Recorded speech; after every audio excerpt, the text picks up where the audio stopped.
But let me open the floor now for questions from the audience, if you would like to ask that. I understand all of the craft and whatever that went into the creative, but as you watch it, as you see it as a completed project, are there insights that you find or have found or continue to find that you could not have imagined without, absent of having created this? I mean, first of all, I had never heard my father speak Arabic before. I never heard my grandfather speak Polish before. Like all these things that they suddenly go there and they're speaking fluently and making jokes and all this stuff that two people I was very close to, like their mother tongue, had never been spoken in front of me before, for instance, or just like how my father had to leave Egypt,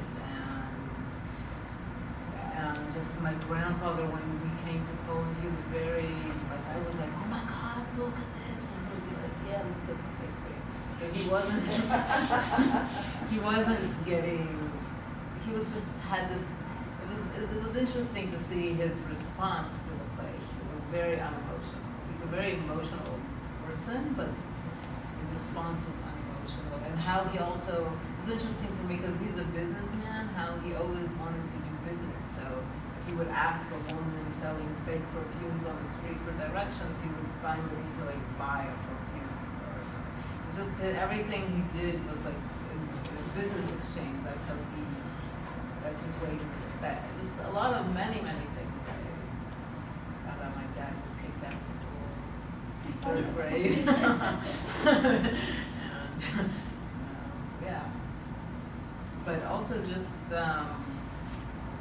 this, my sense of instability at home, but I don't see it as a bad thing. It's not like, it's just the sense that I'm at home in many places, and I can see where that stems from.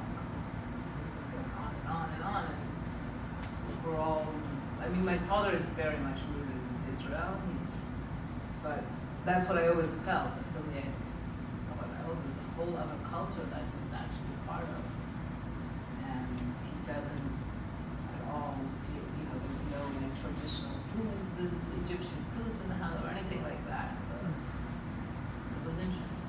I learned a lot. Yeah.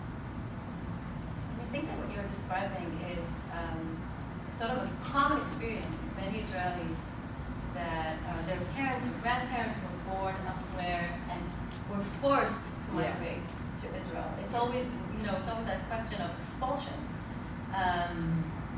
The needing to forget where you came from because you can't deal with the trauma, the reasons why you had to leave. And it's not only that. I think in Israel you have all these people coming from all over these totally different cultures, like Yemen and Czech or whatever, and they had to put them all together. So they have to create this narrative that brings people together. Mm-hmm. And it's told every day, all the time. Like, we're here because of the Bible. We're here because of the Chokah. We're here. So these narratives, and it's like you have to wipe out your own personal. It's like the individual kind of gets lost in this, trying to make the collective. Yeah, it's like we're all Jewish, so this is why we're here. But it's like such different, crazy, different cultures. When you went back to Israel, did you go back to the house that you were living in when you were born? Is it the same subject? Yes. That same house that is in where my parents had closed the door and with the key, we went back there. Another thing, I thought your grandfather, I could have watched him, the whole thing, I could have watched another whole thing. Oh, it just was fascinating, and you got kind of hungry for This was home the sequel. Yes. Yeah, he's probably the most complex and also the most private, kind of closed. Yes. Out of all of us. And also, like, I don't like German isn't perfect. It's not like when I speak to my father in Hebrew, so there's something missing always in the translation. Yeah.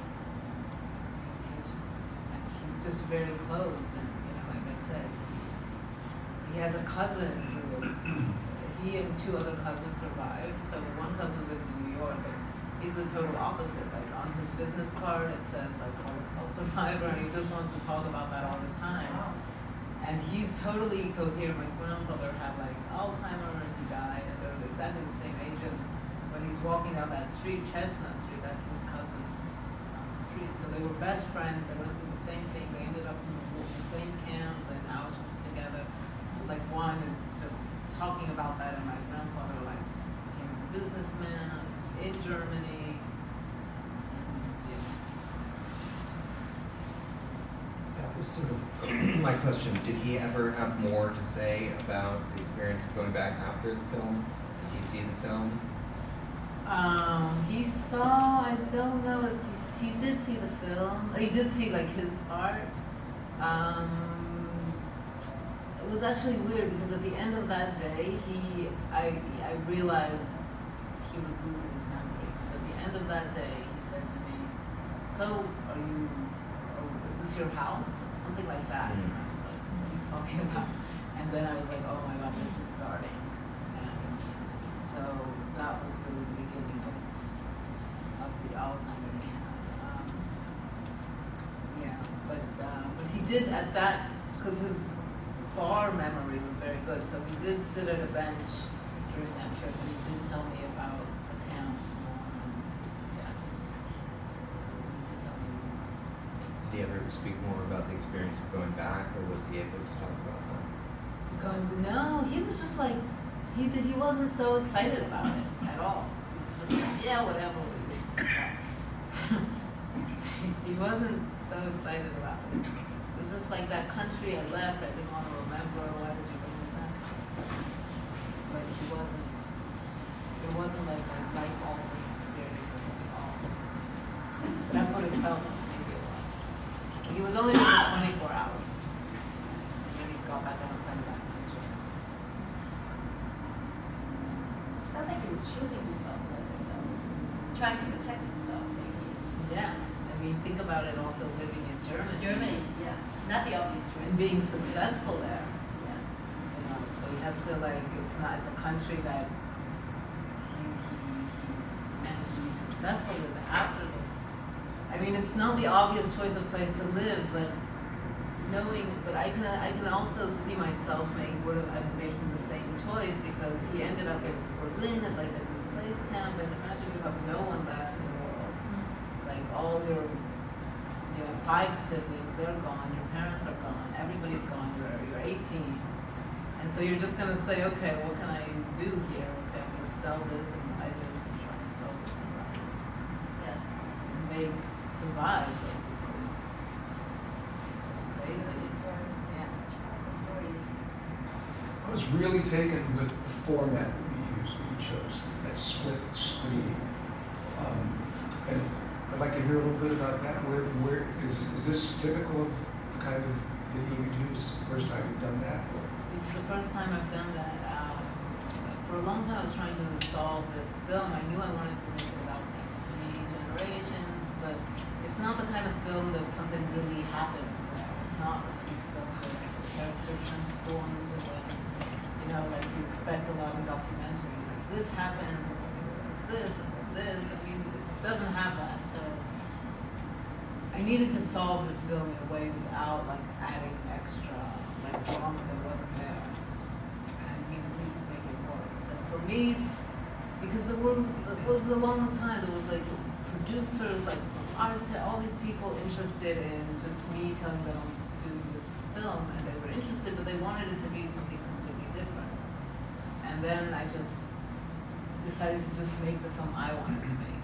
And I just said, I don't care if it goes to festivals, I don't care, I just need it to be what I can make of this film. It was so effective, the way that format ties those 3 separate stories together, the way you had them synced like that. Yeah. Very effective. Yeah, because it also feels like those 3 things are happening simultaneously. Yes. Which they could have. They weren't simultaneous. They were different years, but they could have all happened at the same time. But that's part of the strength of the format, because it kind of disrupts the idea of linear time. To go back to the question of the arc of migration, what is universal, what is common about migration. So the way you visually worked to tell that story just strengthened that sense that this story could be told in very different places, in very different times, and would have similar ideas or similar emotional experiences. Yeah. I mean, now all these refugees are leaving Syria, and like, what if they go back in 50 years and see their house? What will they find? Yeah. This feeling also, I think it emphasizes the feeling of something repeating itself. So on that optimistic note of refugees and what will they find when they come back? I'd like to thank you again for joining us this afternoon. I'd like to thank you, Dana, Thank for you. coming Thank here. you so much. So thank you again.